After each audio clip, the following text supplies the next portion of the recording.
Hey everybody, Anthony here with a review of Rossini's Il Barbiere di Siviglia, which was shown at the Salzburger Marionettentheater. The conductor for the Rossini Orchestra of Naples was Silvio Varviso.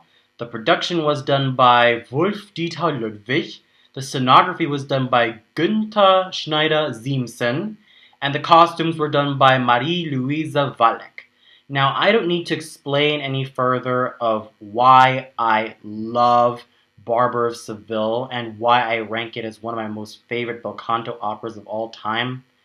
But I will say this has found its place as one of the most beloved bel canto operas of all time that fans and critics can really enjoy because of the music. And it's been performed all around the world, whether it be in the Americas or in Europe, and it has a very well-known music. So if you haven't seen this opera already and it's playing in your local theater, go ahead and check it out. And if you want to listen to a few excerpts of it, then you can even check them out on YouTube or on Spotify. So it's definitely one of Rossini's most popular operas of all time that should never be missed. Now, what do I think about the scenography and costumes of this particular marionette version of one of Rossini's most beloved operas? Well, I thought it was just well done all around. I felt like I was stepping into a time machine and then found myself somewhere in 1700 Seville, which I thought was just absolutely incredible. Just watching how they were able to give their all in terms of the scenography and costumes. I mean, seriously, they were all beautiful all around. I especially like Berta's because, well, they managed to accentuate that old housemaid look. And not to mention, I also like the movement that they gave her. I mean, moving her buttocks as she walked around the stage. It was just hilarious watching every moment. And the ones who managed to maneuver her definitely did a great job at making this character come alive. I mean, a thankless one at that, but just wonderful to have. So overall, the scenography, costumes, and even the marionettes themselves were all fantastic. They were just so full of color and so full of life that it was just absolutely amazing. Now, since this was a recording, well, from the 1960s, that was synced in with this particular production, well, marionette production, I will give my thoughts about the singers. And in the role of Conte Almaviva, we have Italian light lyric tenor Ugo Benelli, who, compared to a lot of his other famous colleagues like Krauss, Gedda, Pavarotti, Wunderlich, and many others, hasn't really found a lot of international fame. And he's mostly well known throughout Europe, but not so much in America. He did perform in a lot of American and European opera houses, but never really achieved worldwide fame. And in his singing with the Count, I thought he was pretty decent. Yes, his tone is not that ideal as compared to the likes of Der Motta, Gedda, Wunderlich, Alva, and many other fine lyric tenors with better and fuller voices that I can name. Benelli's voice is on the light side, and at times it can sound a little bit nasal in certain areas, but he manages to have a very good tone all around with some very solid coloratura techniques. And, well, his voice was decent, but apparently it's not what I'd like to call a very excellent type of lyric tenor voice. I mean, that honor goes to someone like Fritz Wunderlich, for example. And even if that was a little issue with Benelli's voice, I have to say, he manages to bring that youthfulness and freshness to the Count, though he could have had a little bit more work on his intonation. But his diction was actually pretty good. The Figaro was Manuel Ausensi, who, well, he has a very gorgeous and ebullient voice, but sometimes his pronunciation or even his enunciation isn't always, well, present. Sure, his vowels are spot on, but sometimes his consonants cannot always be heard. But it's also because Figaro in Barber of Seville is a very challenging part for any baritone, whether they be lyric or dramatic. Well, preferably lyric, though with a little bit of a dramatic tendency.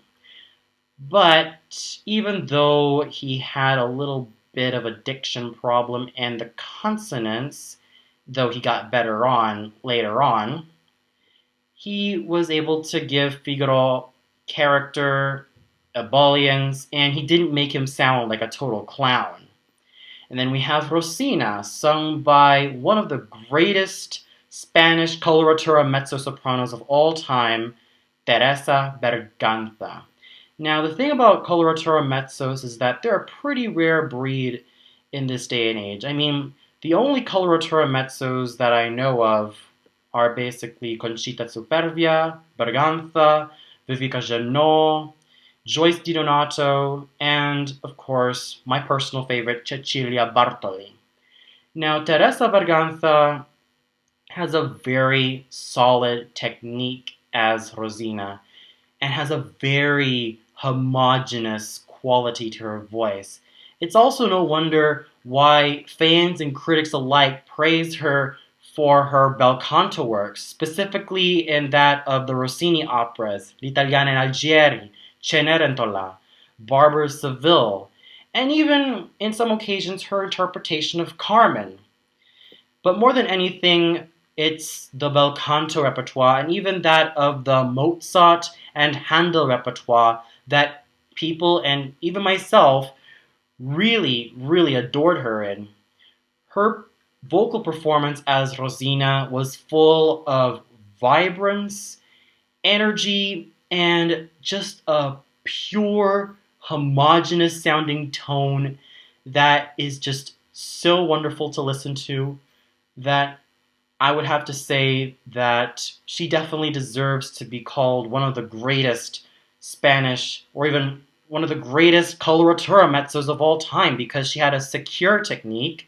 She was able to hit those notes very well, and she was able to bring some personality to Rosina.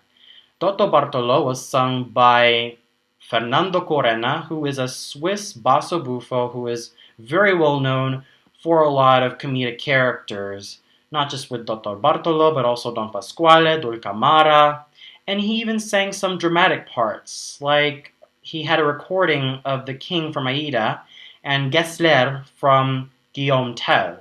And his performance as the Dr. Bartolo was absolutely iconic. When people think Fernando Corena, they think Dr. Bartolo, or Leporello, or many other of the comic basso roles that he has done in the past. That is how much he is lauded in these type of roles, and it's helped by a very secure technique, such great low notes, and a flair for comedy without being too clownish. So he was definitely on his game, well, back in the 60s, so yeah, this was a recording. But nonetheless, he still gave such a magnificent performance, and also a very iconic one at that.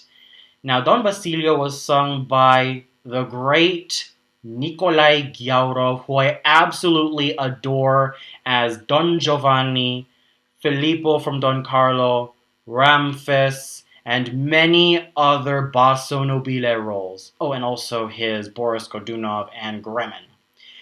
As Don Basilio, this was an iconic role of his. He has performed this role all around the world, and mostly throughout Europe. He even performed this role in his 70s, which was absolutely astonishing.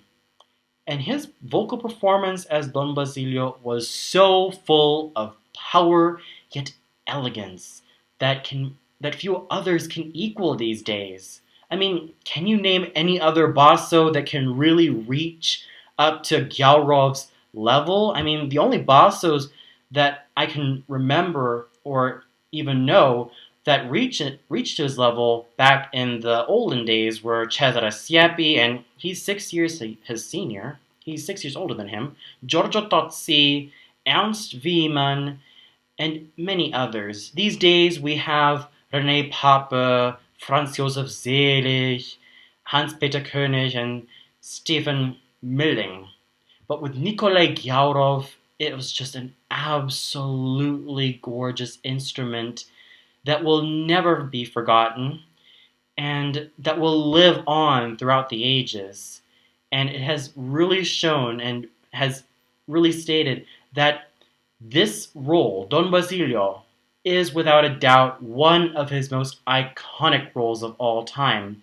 Berta was sung by a very little known Italian mezzo who had a very great career singing a lot of comprimario roles. However, she passed away tragically at the age of 57, and that is none other than Stefania Malagu.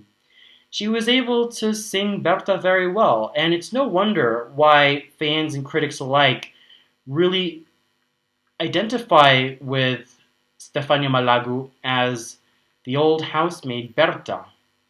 She was able to have some fine acting chops in this role, even though this is a recording, but still, she was able to give Berta a personality that few others can equal, and her singing was very solid. Sure, there are times that she strained a little bit on that high A, but other than that, I thought her tone was very well focused. So overall, in this recording of Barber of Seville from the 1960s, there was definitely a great deal of singers of the highest caliber.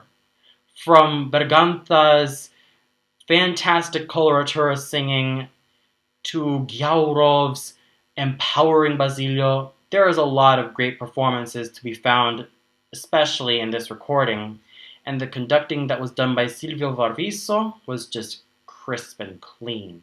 So overall, what a great production of Barber of Seville this was, even though this is a marionette production. But still, it was a lot of fun watching all of these puppeteers do their work and really make these characters come alive that few other opera singers can. And it's just a lot of fun, especially when you have an old recording like that, well, to sink in with the puppets, which I thought was just absolutely a lot of fun. So overall, it was just a great evening for watching a marionette version of an opera that I really love. Well, that's all for now. Be sure to tune in tomorrow where I review the motets composed by Rameau and Mondonville. Well, it's going to be shown tomorrow, and I'm very excited for that. So, until then, this is Antoni signing off and wishing you all a good